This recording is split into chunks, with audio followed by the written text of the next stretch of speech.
MP அந்த இது பாராளுமன்றத்தில் வந்து 2 பேர் ஏறி போட்டாங்களா, அது மிகப்பெரிய சர்ச்சையாகிட்டு இருக்கு. நாட்டின் பாதுகாப்பு அதுபோல பாராளுமன்றத்தில் தான் இந்தியாவின் முக்கியமான பொறுப்பில் உள்ளவர்கள், பாராளுமன்ற உறுப்பினர்கள் எல்லோரும் அங்கு கூடுகின்ற இடம். அங்கு வந்து சரியான பாதுகாப்பை உறுதிப்படுத்த வேண்டியது மத்திய அரசாங்கத்தின் கடமை. இது நாங்களெல்லாம் எம்பியாக இருந்தப்போ 2001 இதே டிசம்பர் 13 தீவிரவாதிகள் உள்ளே புகுந்து நல்ல வேளையாக பாராளுமன்ற உறுப்பினர்களோ அமைச்சர்களாக இருந்தவர்களோ பிரதமருக்கோ எந்தவித ஆபத்தும் இல்லாமல் பாதுகாவலர்கள் சிலரின் முயற்சியால் அது தடுக்கப்பட்டது. பாதுகாவலர்கள் வீரமரணம் அடைந்தார்கள். நல்ல வேளையாக இந்த முறை எதுவும் அசம்பாவிதம் நடக்கவில்லை. இது போன்ற ஊடுருவல்கள் இல்லாமல் தடுக்க வேண்டியது மத்திய அரசாங்கத்தின் கடமை.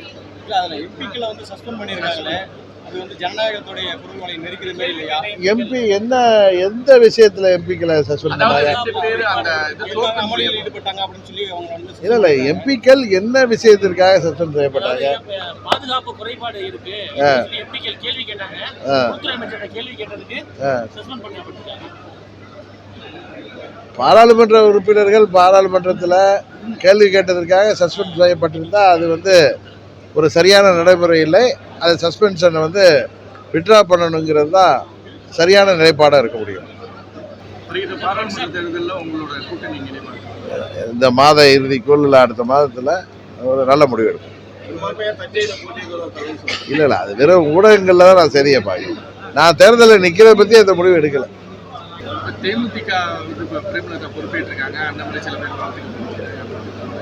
தேமுதிக அவர்களுக்கு எனது வாழ்த்துக்களை உங்கள் வாயிலாக தெரிவித்துக் கொள்கிறேன்.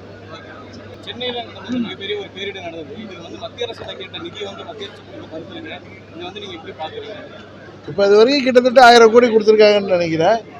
சரிதானே? எவ்வளவு கொடுத்துருக்காங்க? 560. மறுபடியும் அவங்க டீம்லாம் வந்து அதை பார்வையிட்டு இருக்காங்க. மறுபடியும் பொறுத்திருந்து பார்ப்போம். அவசரப்பட்டு கருத்து சொல்ல வேணாம். தமிழ்நாட்டிற்கு அரசாங்கம் கேட்ட நிதியை மத்திய அரசாங்கம் தர வேண்டும். ஏன்னா இது ஒரு பெரிய பேரிடர் இழப்புன்னு தான் சொல்லணும். சென்னை பாதிக்கப்பட்டிருக்கு. அதுக்காக தமிழ்நாடு அரசாங்கம் கேட்கின்ற நிதியை மத்திய அரசாங்கம் கொடுத்து உதவிட வேண்டும் என்று உங்கள் வாயிலாக கோரிக்கை வைக்கிறேன். அடுத்து பாராளுமன்ற தேர்தலை நோக்கிய செயல்பாடு தான் நாங்கள் பண்ணிட்டு இருக்கோம். ஓபிஎஸ் வைத்திலிங்கம் அவர்கள் பல நிகழ்ச்சியில பங்கேற்கும் போது ஏடிஎம்கே வேஸ்ட் கட்டுறதில்லை, மிகப்பெரிய சர்ச்சை ஆயிட்டு. ஆமாம், கோர்ட்டு சொல்லியிருக்குல்ல, அதனால கட்டல. அவங்க திரும்ப அதில் வெற்றி பெற வரைக்கும் அவங்க போராடுவாங்க.